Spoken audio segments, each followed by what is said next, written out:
Welcome everybody. My name is Tan Jagaro, and this is Empty Cloud. We'll be giving a short reflection this evening, and afterwards we'll get a chance to ask some questions, and I'll try to answer them. So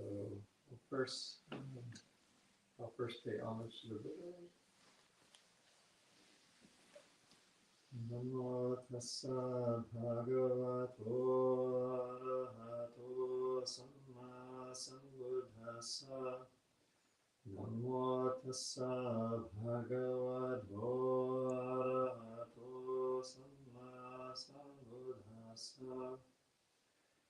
Namo tassa bhagavato arahato samma sambuddhassa. Buddhang dhammang sanghang namasami.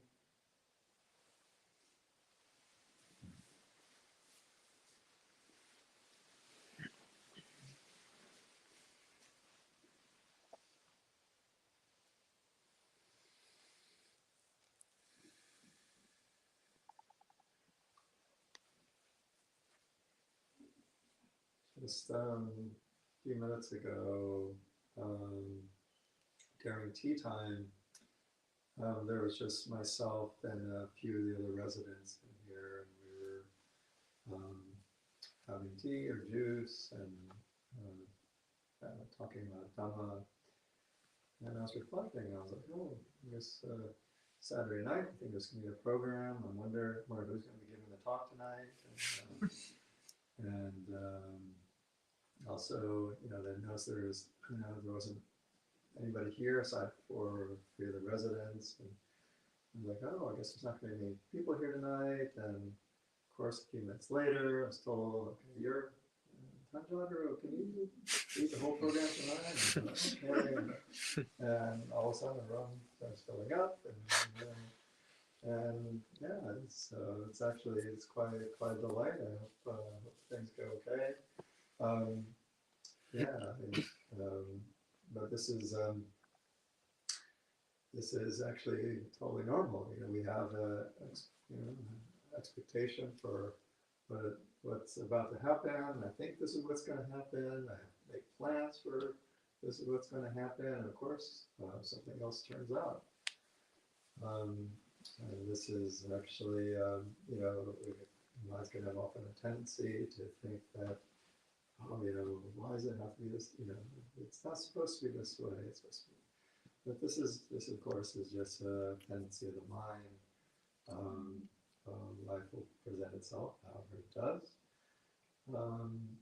And ultimately, for us to come here to hear teachings of the Buddha, to hear about how we can live a more skillful and peaceful life. It's ultimately up to us to find a way of meeting life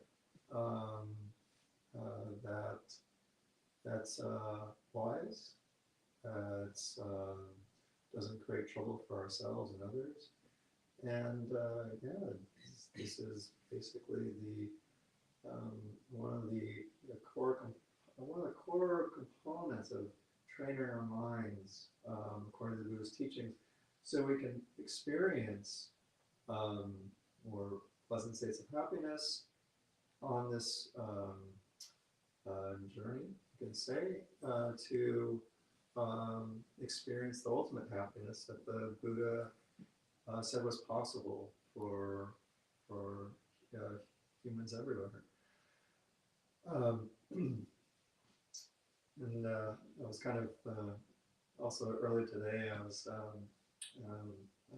going out on homes around with Metiko, Summer Metiko, and originally it was actually planned to go with other monks. So Metiko was supposed to stay behind. I was supposed to go with other.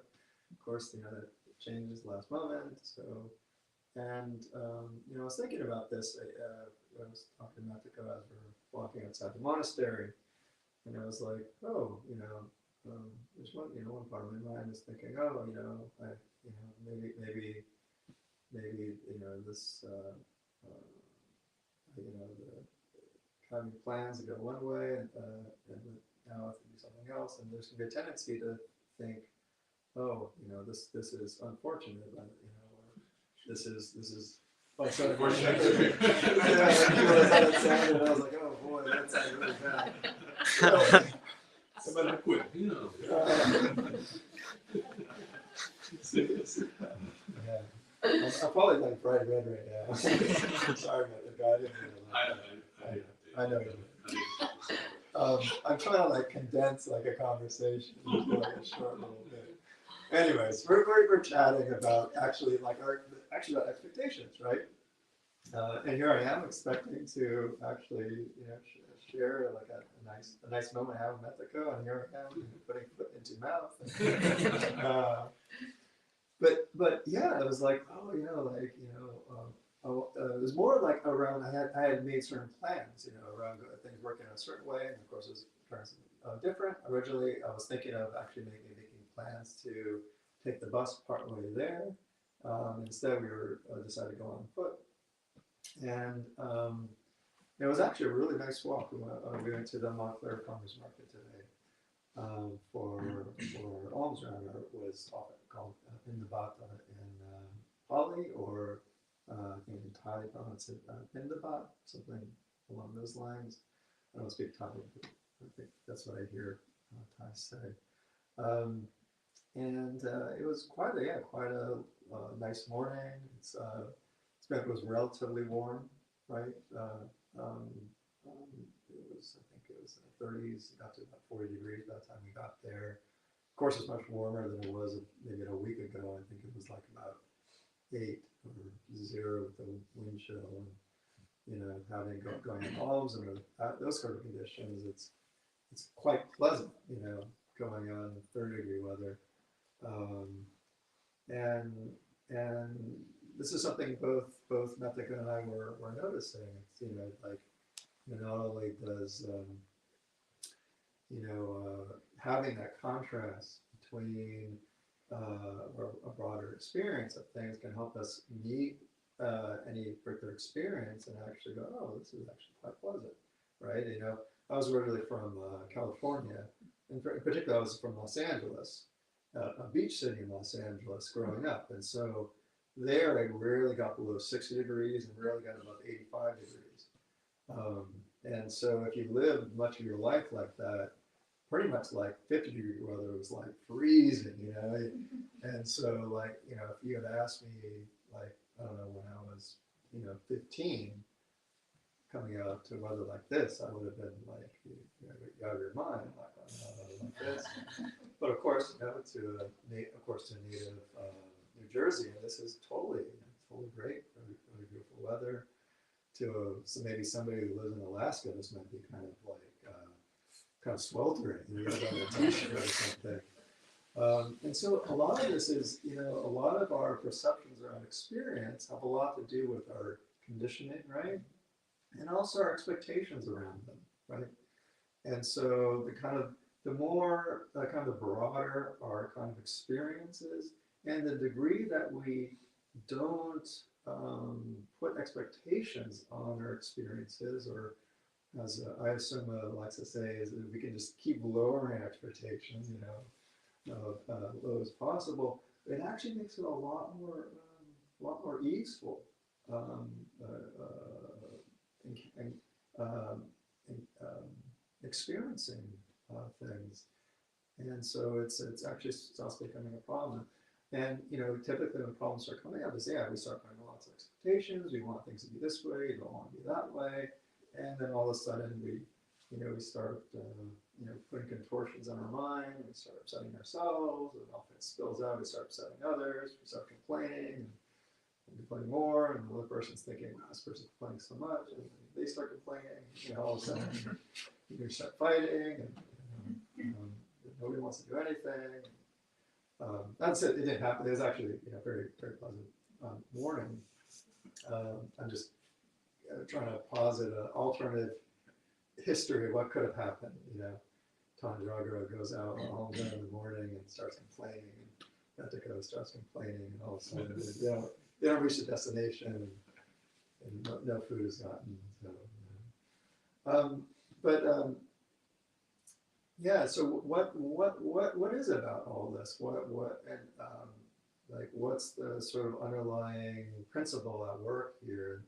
You know, the Buddha often summarized his teachings as basically is that he basically teaches dukkha, or often gets translated as suffering, and the cessation of dukkha, and the cessation. So that his teachings in a nutshell and kind of comprehensively can be compressed into that. And that's basically a systematic understanding of dukkha, what it is, how it comes to be, right? Um, the process in which the process of it ceasing or fading away, and actually the kind of systematic cultivation that we can employ that actually leads to the end of dukkha. Um, and this is characterized in many different ways in the Buddhist teachings. It's probably most in a nutshell captured by what you may have heard as the Four Noble Truths, right? So the Four Noble Truths, the first noble truth is the truth of dukkha itself. Typically our minds, especially if we're not going to start studying Buddhism or some sort of spiritual practice, is we tend to not know dukkha. We tend not to know dissatisfaction or disease or distress. We tend to actually keep pushing things away. We don't want to, how are you doing? Everything's fine. How's it going? Oh, great. And of course that's sort of a bit of colloquial expressions that we say when we greet each other, but that kind of captures actually what we're often doing in our minds. We don't actually have a sense of have a sense of what dukkha is. And so the Buddha understood actually it's absolutely important, absolutely essential to actually become very intimately familiar with dukkha itself, right? And so that's actually a lot of what Buddhist practice is. Quite often when people come to, let's say, a monastery place like this, or another place where there's people gathering around for meditation, and they sit down to do meditation, and the instructor or the monk sits there and gives them instructions. They sit down, close their eyes, and feel, and you feel your mind's just racing. It's thinking all these sort of things. You're like, okay, I'm supposed to keep my mind, and it's like oh God, you're feeling horrible, and then your mind starts getting upset, and or you start daydreaming about something else, and you feel all this agitation, and I remember there was a monk that I got a chance to spend some time on a retreat a couple months ago, and he was sharing one of his experiences on his first retreat. It's his first meditation retreat, where he was, sitting down to learn meditation, and over the course of the first few days, he was just noticing his mind is like, he was just like, wow, oh my goodness, like like he was so angry and like just so hungry for this and that, and so agitated, and he was like, oh my goodness, like these instructors are horrible. Like, look what they've done to me, like I wasn't like this before. And then I go to this meditation retreat, all of a sudden I'm turning into a basket case, And of course he realized, he's like, over the course of the retreat, he's like, oh, wait a minute. This is how my mind's always been. I just haven't noticed this, And so that's actually quite an eye-opening experience to those that haven't got a chance to either meditate or to come to a quiet setting where they're, they need to, let's say, do something simple for long periods of time, and you have to actually be with their agitation, and be with their restlessness, and be with their discomfort, and all of a sudden the truth of of, the truth of this dukkha starts to become very, very obvious. And you get to get a sense, well, what is this dukkha? Like, what is it coming from? What does it feel like? And this is where the second noble truth of dukkha comes in, and it's basically, this is the we call it the what's causing this, what's creating this, and basically it's, we want something we can't have. We're trying to push away something we can't get rid of. Right? Being associated, something we don't like, right? Losing something that we found dear, right? And it's this basic, this craving. This is often called tanha in the kind of the original language that Buddhist monks and nuns use. And you start to get a glimpse when you start practicing. Oh yeah, it's we often think that okay, I can only just get what I want, I'll be happy. If I can only just get rid of this thing that's irritating or painful, I'll be happy. And when you start to investigate, when you start to slow down, you start to experience, you might start to see, oh, wait a minute, it's not so much the object, the thing that I'm either grasping for or pushing away, it's actually that grasping and pushing away. That's what this dukkha is all about. And so we come together and we practice to get increasingly familiar with this this process of dukkha, that's kind of getting a sense for what it feels like, and also how it comes to be, like what are the mechanisms involved.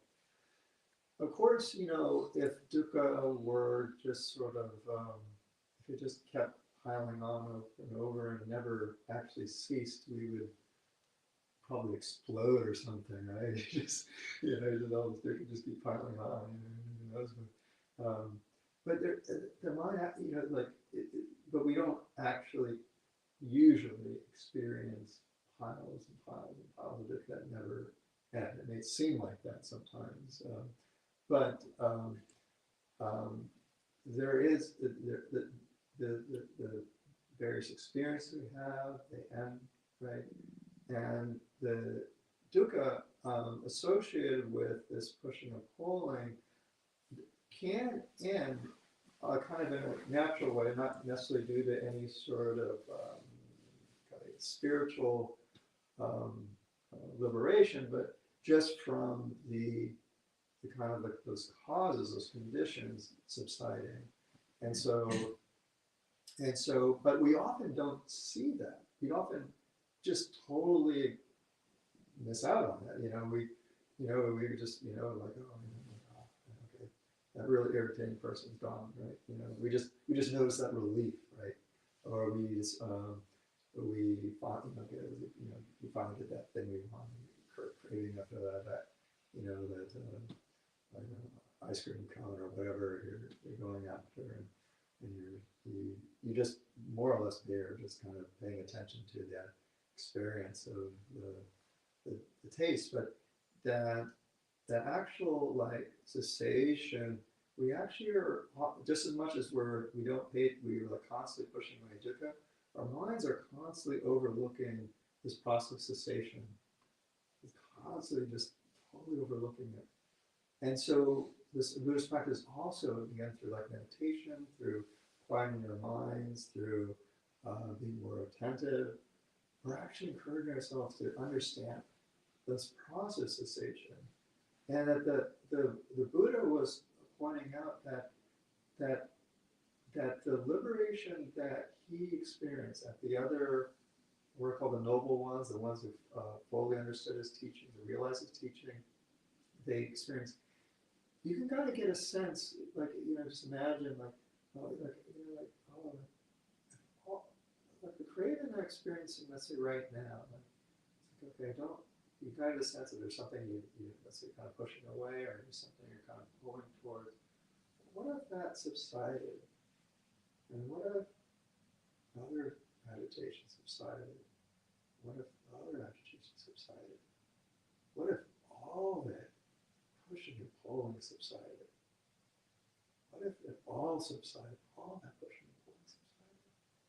And this was the happiness that the Buddha was pointing at. Of course, this is something that for those, those that we don't, we don't have that experience, but we can get a kind of imagine the direction that goes, because all of us have experienced, periods where there's a lot of more kind of acute dukkha, and then kind of get a sense for that subsiding, right? Maybe have like a really bad sickness, right? And then that kind of relief that sickness is subsided, right? And so they kind of gives you a sense for that kind of cooling off, that kind of fading away. And so the Buddha and the noble ones have experienced a kind of happiness of all this, the whole manifestation of dukkha completely subsiding. And of course the promise that he gives his followers is that there's actually a practical path of realizing this. All of us have an opportunity to try to realize this path and to experience what he and other noble ones have experienced. And so this is where the Fourth Noble Truth comes in. This is the path leading to the sensation of dukkha. So this is not just,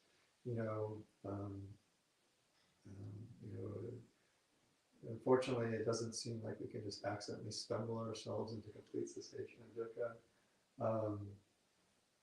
But the good news is that there's actually a practical way of accomplishing. Of course, and this is often detailed in what's called the Noble Eightfold Path. But basically, the Noble Eightfold Path is often kind of simplified into kind of three broad sections. One's kind of considered like the wisdom part, and that's usually the first two factors of the what was called right view and right intention. And there's the kind of what is called sila, the right action, right speech, right livelihood, and then the meditation component, which is right effort, right mindfulness, and right. I don't want to translate. I just call it right samadhi because everybody has a different translation for samadhi. I'm not going to get into that. So that's that story. Anyways, and so those three basic buckets. The wisdom part, which is basically like understanding the direction that the Buddhist teaching is going. So basically, the Buddhist teachings, he wants to take a long-term view of our life, right? Like the short-term view of our life is just the grasp of whatever we want. But I hope everybody here knows by now that's not a recipe for much happiness at all. But instead take a longer-term view and see, okay, what do wise people like the Buddha encourage us to do? And in a nutshell, yeah, it's to basically orient ourselves towards kindness and compassion, and to walk away from things like ill will and cruelty and harshness, right? And that's the basic orientation to, basically listen to wise people and take that broader long-term view for our lives, and to, basically start to move more in the direction of kindness and away from things like anger and ill will. And the sila part, or what is often called morality, but that's maybe not the best word, but more just like how to operate in life, right? And this is often encompassed by basically, by actually acting kindly, right? So we're not here to, not just necessarily to think kind thoughts, but actually put that into practice. So, it's we don't harm others, right? We either directly or maybe indirectly in the kind of work that we're doing. When we talk, we make sure that we say things that are kind and beneficial to others. We try to avoid saying things that are cruel or malicious, right? When we say things, we try to be upright and honest. We don't say things that are, kind of like making up things and things like that. So it's not just that we orient our thinking that way. We also put into action, right? And that's what this sila component is. And then of course there's what's often called the meditative component, the last three factors, and so we got a chance here to do meditation. And part of that is there's three factors. I've probably kind of condensed it. How would I summarize it?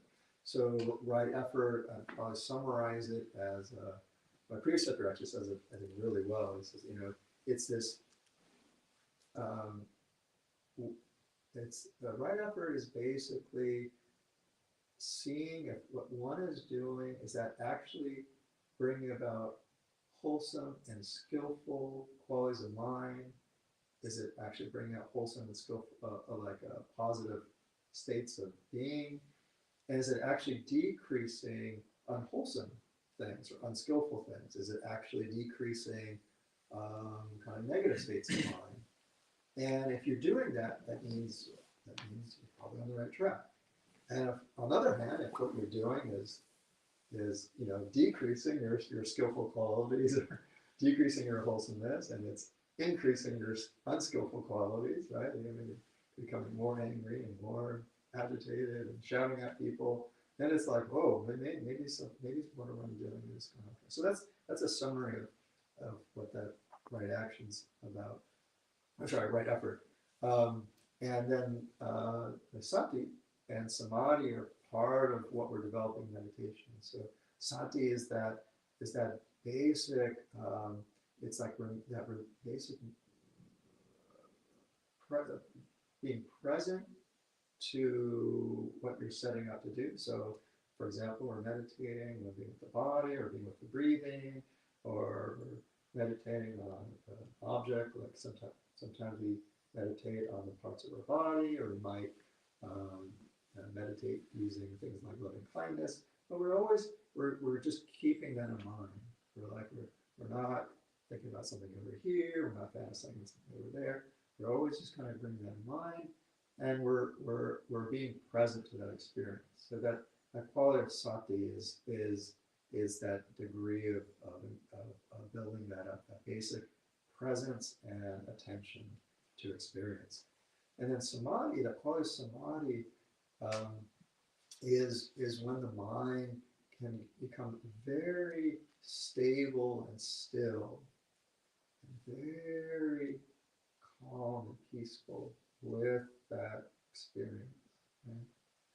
And so the energy starts to really come together, the clarity really starts to increase, right? So that's what that samadhi part is. So, so the Noble Eightfold Path is basically, I tried to kind of summarize it in my own words. I hope that is helpful. But basically, yeah, this is the gist of the Buddha's teachings. This is his encouragement and his promise that one can fully develop these different factors, that one can start to experience the happiness that he and the other noble ones have experienced for themselves. So I hope my reflection today, this evening, was helpful for people, and yeah, I'm glad that everybody can be here tonight, and I guess I'll leave it there. Sadhu, sadhu, sadhu.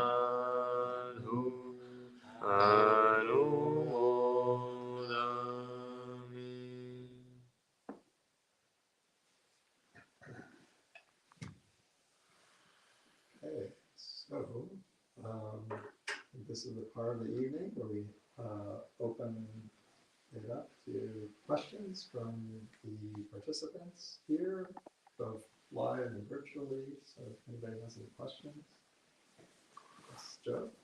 I just thank you for your talk, Venerable. Just had a practical question regarding meditation.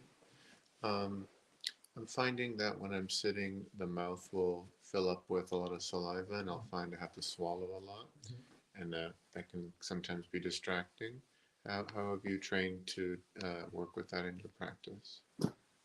So the question is, it's around meditation and saliva building up into the mouth, and how do you train yourself in practice? So, excuse me.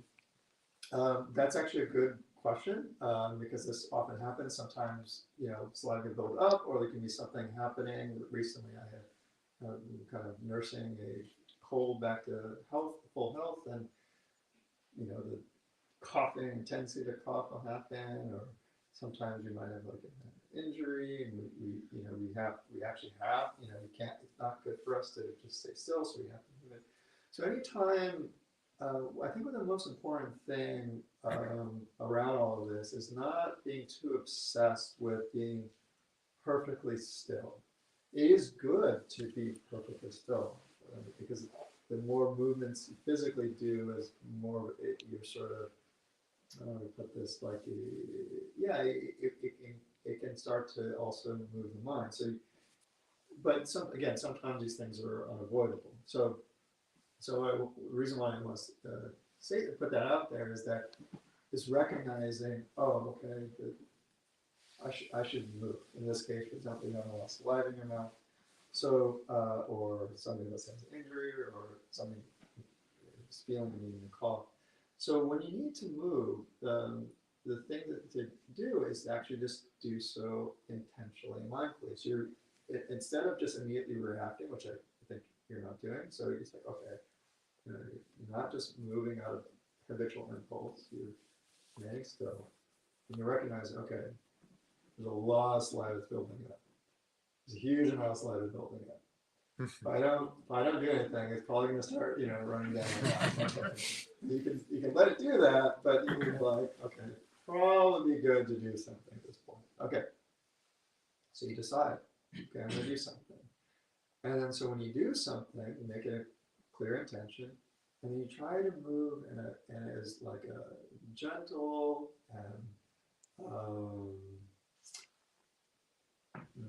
non-complicated way to accomplish what you need to do. So like if you need to swallow, okay, you swallow. And that's it. Mm-hmm. If you need to move, let's say your knee's injured and you can only put in one position for 5 minutes, you go, okay, after 5 minutes, okay, just move. Then you do move where you need to go. Mm-hmm. The main thing is you're doing it in a purposeful way. You're doing it slowly and gently, and you're not making it more complicated than it needs to be. Mm-hmm.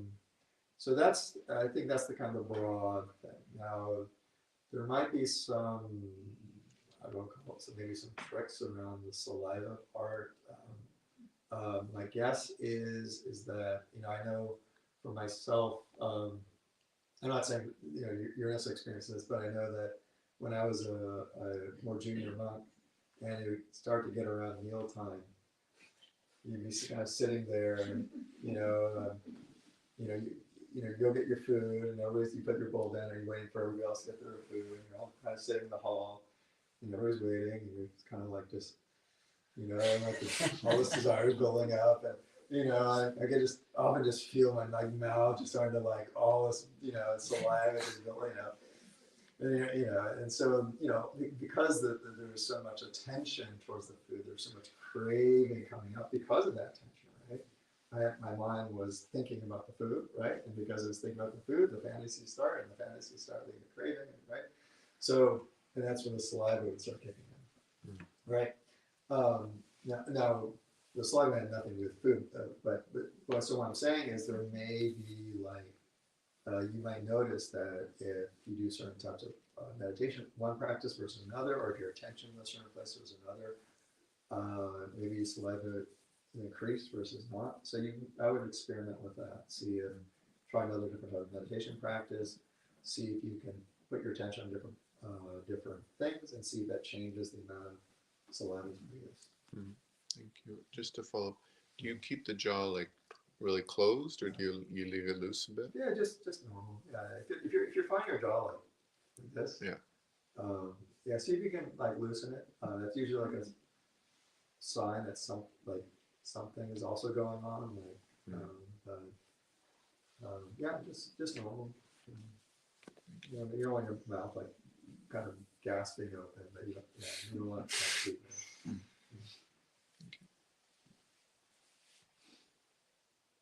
Yes.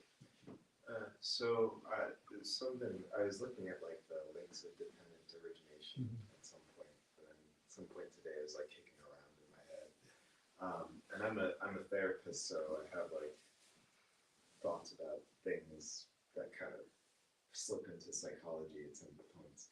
So I just wanted to get an idea from you what the Buddha meant by mental formations.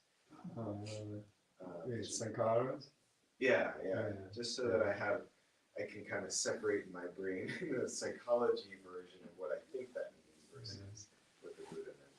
Yeah, so avijja paccaya sankara, that's the Pali. So often it's translated as dependent on ignorance, mental formations, tend to be something like that, right?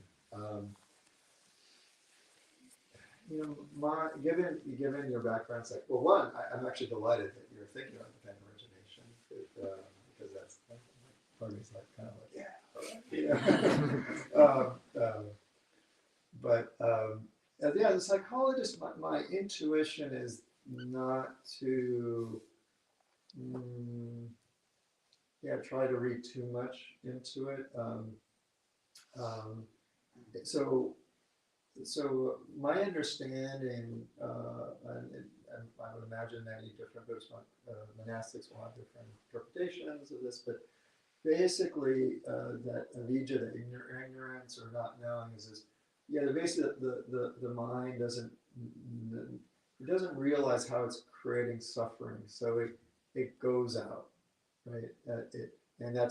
So the sankhara is referring to this process of the mind starting to do something, basically, and so that's how I understand that initial sequence. So it's the mind. It's just because it doesn't understand the whole process of suffering, right? It doesn't understand what does it understand suffering. It doesn't understand how it's the kind of cause of suffering. It doesn't understand actually how it ends, because it just doesn't understand this. It goes, oh, maybe you know, what that refers to is that initial like movement.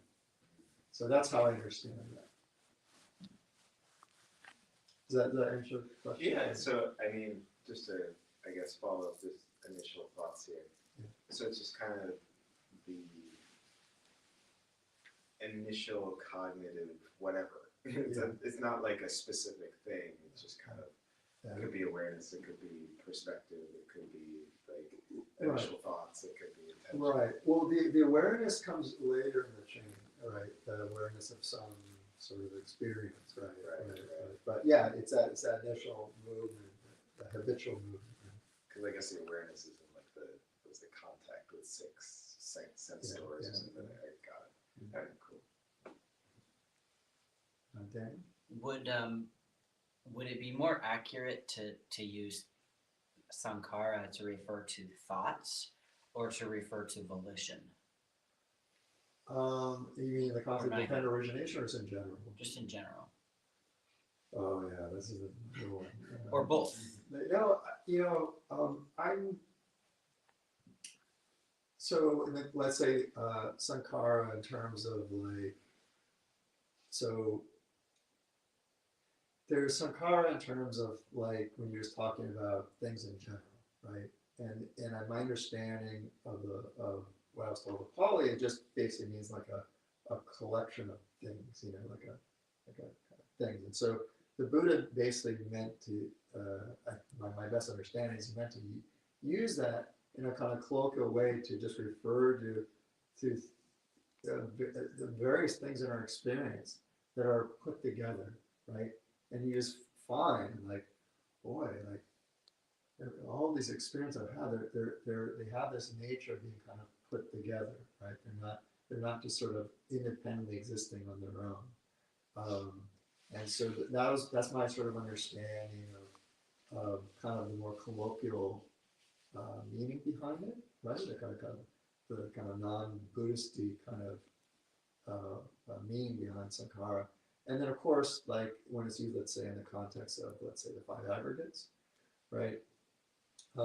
Yeah, I think both volition and thoughts and intentions can be good translations as well.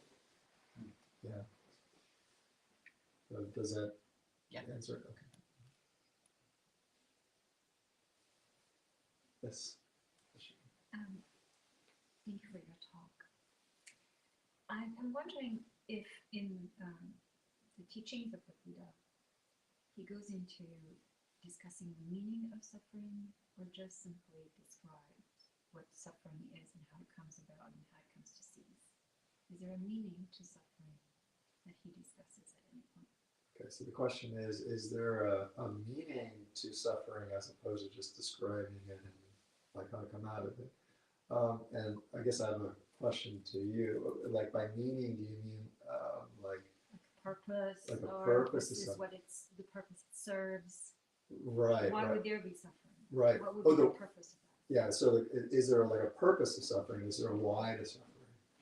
I'm trying to think of the Pali Canon. Does he go into a why? I mean, I know he, like, the thing that comes to mind, he doesn't quite answer it, but, you know, when he was reviewing his past lives and the kind of the past lives of others during the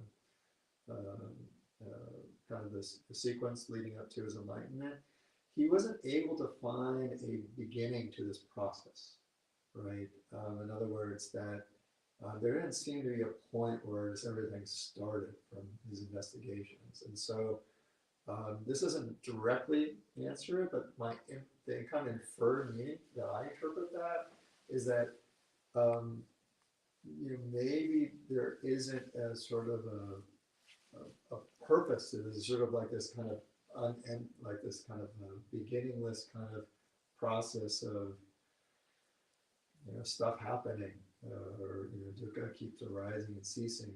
We keep getting born and dying, and we keep, you know, grasping at this, and we live this one life, and then we grasp at another thing, and we live this other life, and yeah, this kind of he paints a picture of this process that keeps happening over and over.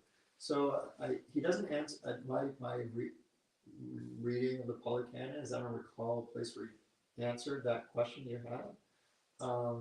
But the inferred meaning that I pick up from the Pali Canon is one where, yeah, it's just there's this kind of very long, you know, process that doesn't have a discernible beginning, but it's really worth coming out of. Does that somewhat answer your question? I mean, the way I'm trying to put it, you know, kind of understand, or what I understand from what you've said, is actually that maybe part of the process of coming to awareness, right?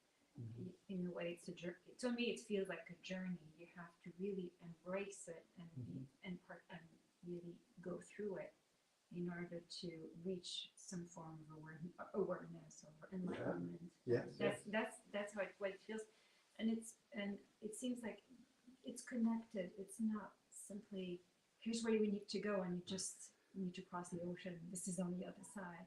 But to me, it seems like very connected in some way. It's part of the process. But that's just what I'm hearing. Right. So you're saying, like, to you, it feels like the kind of discovering the meaning behind is also part of this.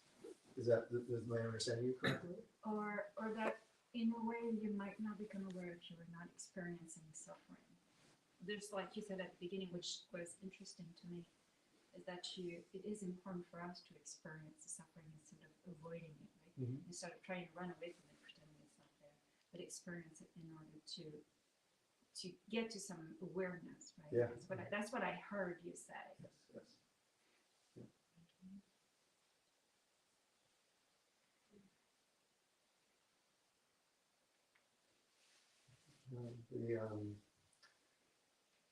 The I've heard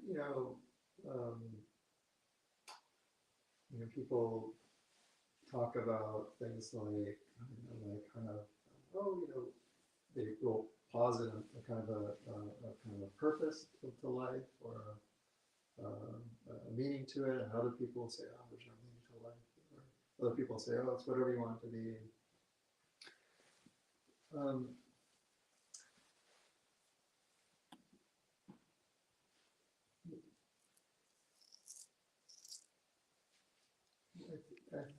I think I'll just speak for myself. I don't want to try to speak for the Buddha or anything like that.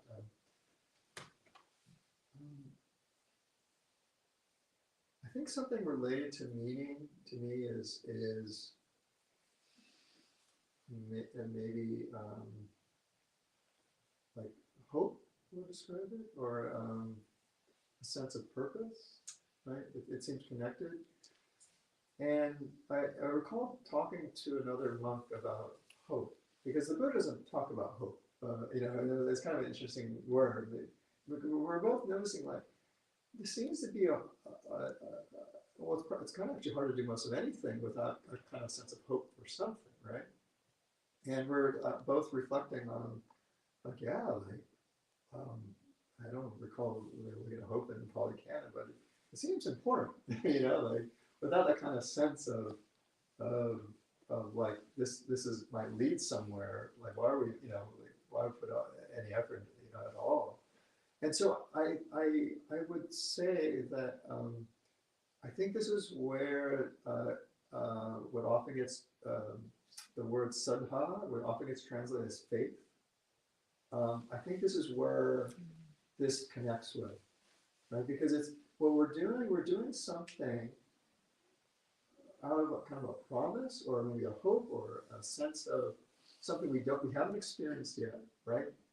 But we have confidence that there's something worthwhile to this process, right? And so the Buddha definitely put forward that sadha is absolutely essential in this path. So I think that maybe that's along the lines of what you're, and so in the sense that sadha or faith or confidence, or you call it, again, I don't want to say hope, maybe it's not a great translation, but that kind of, you're putting confidence that there's a purpose to what you're doing, and that's not just kind of meaningless. And so in that way, it is, yes, the Buddha does talk about that, and he says it's quite essential.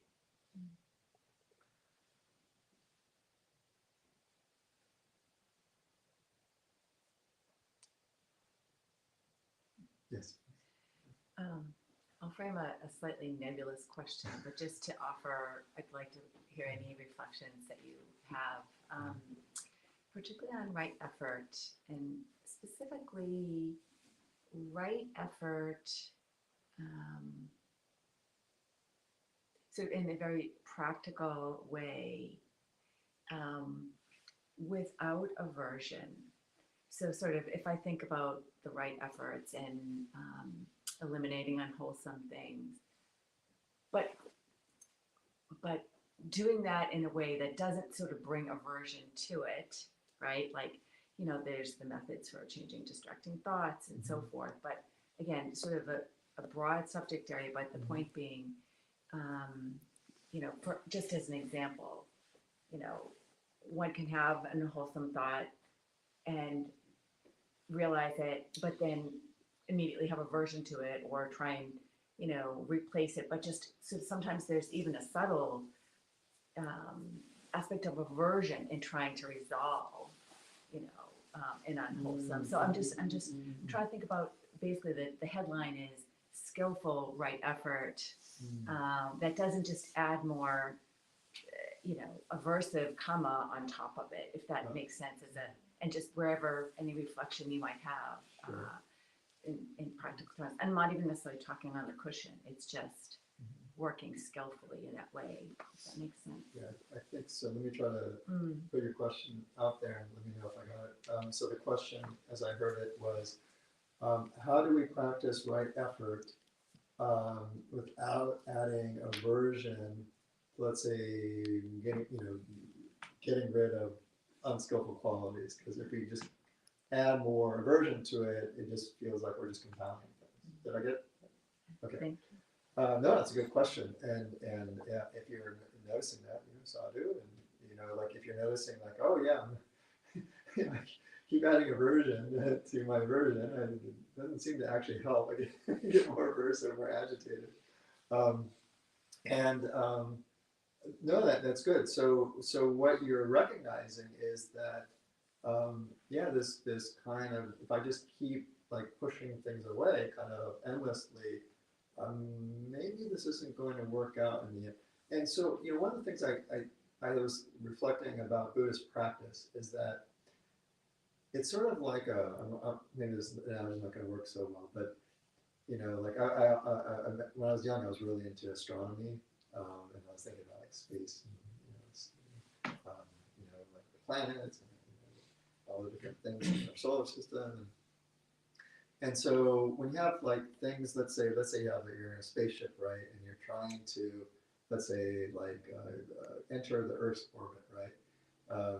You have to, get close to the Earth. You don't want to go directly at it, right, because it'll just crash into it. And you can't go too far, right? And you have to be able to, get close enough, and then hopefully, put your burners on the right way so you just get into the orbit, right? And it, requires a lot of sort of calculation, precision, and knowing when to fire the burners at the right time, et cetera, in order to get into orbit, right? And the thing is, like, so the reason I put that analogy out there is that sometimes a lot of our qualities like that are, let's say, aversive or greedy, or they can get us close to where we want to go, right? So, you can be quite an aversive, have a lot of aversive tendencies, and that, you might like, oh, I really hate bad people. I really hate, unskillful conduct. I really hate, yada, yada, yada. And it's like, I hate everything but Buddhism, and that'll get you into a Buddhist monastery. I'm just kind of thinking out loud, right? But when you get there, you're at some point you're gonna have to be willing to put that kind of tendency down, right? Because it might get you close to where you need to go, but when you get close enough, you realize it's not going to get you to the final destination. So, like, it might get you in orbit, but it's not going to necessarily land you on the space station or whatever, right? It needs more kind of different qualities to bring it about. So I think it's one of the most important things about any sort of aversive tendency is finding ways of how can you meet those aversive tendencies in a positive way. So I bring that up, that's like, oh, maybe those aversive tendencies actually brought me to somewhere good, right? So you're bringing like a sense of appreciation or some sort of kind of positivity to that kind of tendency, right? So that's, I think, really important to not try to just like, kind of layer the aversion on top. Oh, you're always like, okay, this whatever aversive tendency, it was quite useful in many respects. And some other things, of course, well, if you're let's say so you have a lot of unskillful, what do you call, let's say, so instead of thinking about like getting rid of it, right? Let's say like whatever the quality, getting rid of it, thinking, well, is there anything good about this quality I think I need to get rid of, right? Does that make sense? Like usually like the qualities that we have, they're not like all black and white. So it's thinking, oh, what about this quality that I think I do want to maybe encourage and bring about to a more wholesome state. And that way, you're looking at it more from a more positive angle, right? So you're not just trying to get rid of things, but you're trying to say, how can I transform this into something wholesome? So does that kind of give you a couple ideas for? Yeah, definitely. Thank you. And I probably should have said, I'll just finish briefly by Yeah. saying, you know, even that is really helpful. And as I think about even the simplest of example, which I could have thought about is like, okay, let's say there's just mild irritation that arises. Okay. And I think about the Buddhist way of eliminating distracting thoughts, right? And I think, okay, replace it. Sure. Right? But even sometimes the simple replacing of a mild irritating thought, it still has like I didn't want to have that thought in the first place. And that's what I mean, like Yeah. really, I mean, it's a big topic, but Yeah, that's yeah, yeah. also what I mean in terms of just even when trying to skillfully get rid of, again, get rid of the, or Yeah. resolve, or, Yeah. you know, even a mild unwholesome thought, even the toolkit I sometimes bring to it, it still can have a, Yeah. you know, It's good. Yeah. You're recognizing this pattern. There's this irritation that arises, and there's another response to that, and there can be even a third response to that. That they all you're noticing. Oh boy, there's like a reversive quality. All these different kind of a chain of responses, and it's actually it's one you're being aware of that, and not how do you say. I would encourage you to slow down, see if you can slow down your reactions. So instead of going with any of the reactions, see if you can slow down, and also see if you can recognize if there's maybe identification with some of these reactions, right? Like, oh, I'm the one that's going to, you know, or there's a sense of me around any of these reactions. So I encourage you to just kind of, pause, slow it down, go, where's it? Is there a sense of self in this? And see if that helps. Thank you. Question about?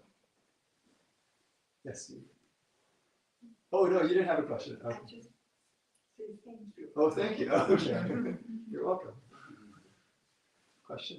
Not so much a question, but a comment of appreciation for what you said a second ago. It actually makes me more confident in some of the things I have been doing.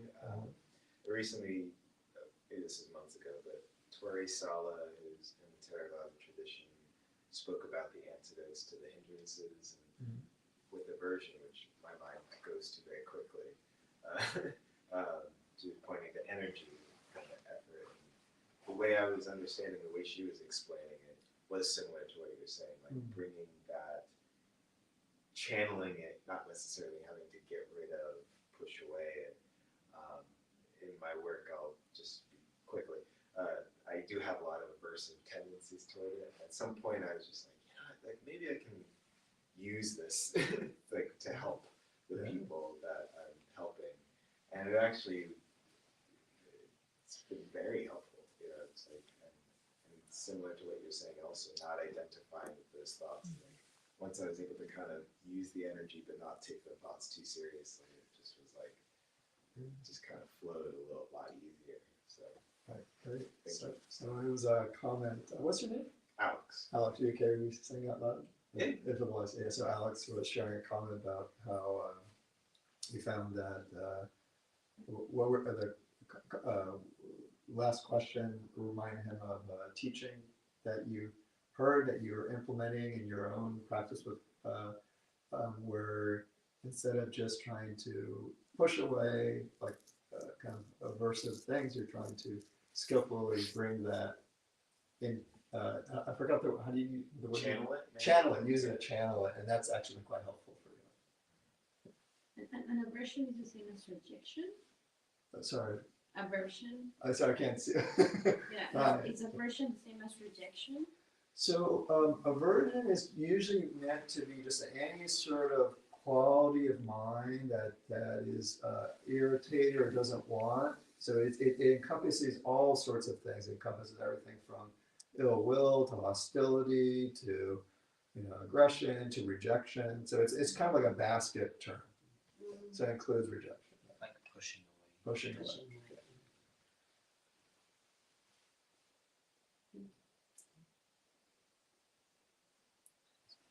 Okay. Oh, one last question from Joe. Venerable, how does one cultivate, how does mindfulness aid in the cultivation of compassion? In terms of like when we don't, like when there's aches and pains in the body, how do we keep from being averse to that? Oh, okay. So the question is, how does sati help with compassion or karuna, in particular when it comes to being with aches and pains of the body? Assume during meditation or in general? Both, whatever Both. you prefer Okay. to speak about. Well, why don't I speak about meditation? That's a little, I think, a little more specific. So yeah, aches and pains are normal part of meditation, especially in the body, especially if you sit long enough. You sit in one position for long enough, the blood starts to get constricted, the muscles get compressed, things get shifted. Yeah, it's your body's way of telling you, hey, this isn't this. You should move. Get some circulation going or something, or it could be maybe an injury. That's bad. It's like, hey, this is a part of the body that's damaged. You be careful here, or who knows what. There can be all sorts of things going on. Those are just some common examples of manifestations of pain. So, it's probably the most important quality when dealing with this is just it's that practice of willing to be with that experience. And so it's really important. I'm going to give you two contrasting things. Mm-hmm. So one way of being with experience is putting up with something. Like, okay, I'm just going to put up with this thing until the clock, is done and the person rings the bell. And that is a way of being with experience, but I haven't found it very helpful. I didn't see it very useful, and especially not for developing the mind. Right? So you can do that, but I'm not sure it's going to be helpful. There's another way of being with experience, and that's more of it's more of an openness. It's more of like a curious way of being with experience. It's you're not necessarily you're not trying to get rid of it. You're not trying to change it. That's a different way of being with that experience, and that's actually a quality that's incredibly helpful for meditation, and that can lead to investigation. Like if there's enough of that quality that can be with the experience, then the mind can start to actually investigate, right? It has another quality, right? So and in addition to that, the mind can be relatively stable around that. One can start to see firsthand what's going on. So it's not so much like, one way also I would also encourage not trying to matter like there's this me looking at the pain, not I mean maybe that works for some people, but more just it's more like encouraging the part of the body or the part maybe part of the mind that doesn't want that pain to actually be with that pain. Yeah. So it's these things. Yeah. It's you're just just kind of playing around and saying how can this mind and body be with this experience. And it's also important to you'll start to see this as you're practicing. When there's pain, usually, not unless like all of it, usually it's often focused and highlighted in very specific parts. The mind has a tendency to jump to either very painful or very pleasant experiences, and it tends to ignore everything else, right? And so if you can develop a stability and to remember to kind of be with the broader experience. You'll see like, oh, okay, this part of the body, there's some pain, but boy, this is actually pretty normal. This part actually feels kind of good. Mm. You got to, when you start to see the kind of whole kind of, it's like, oh wow, I didn't even notice that actually this part is actually kind of, hot. And it's like, wow, and this part is kind of like, oh, that feels kind of good right now. Oh, this part's actually painful too, and I didn't even notice that. And you start to see like, oh, there's a lot of other stuff going on. But yeah, it all begins with that kind of willingness to be with the experience. And you can't really push yourself too much, because you try to push yourself too much, and that it's gonna start to. Well, I can't say it will do this, but my experience, that's what my mind will do. Like, so you just keep a little bit at a time, and keep encouraging it, and then maybe that was like, oh yeah, okay, and then the mind will start shifting around it, and just see what happens with that. Okay, that's going to have to be the last question. We're actually well over time, so we'll leave it at that. Say 3 sadhus. Sadhu, sadhu, sadhu. Okay. Can we pay respects? Yes.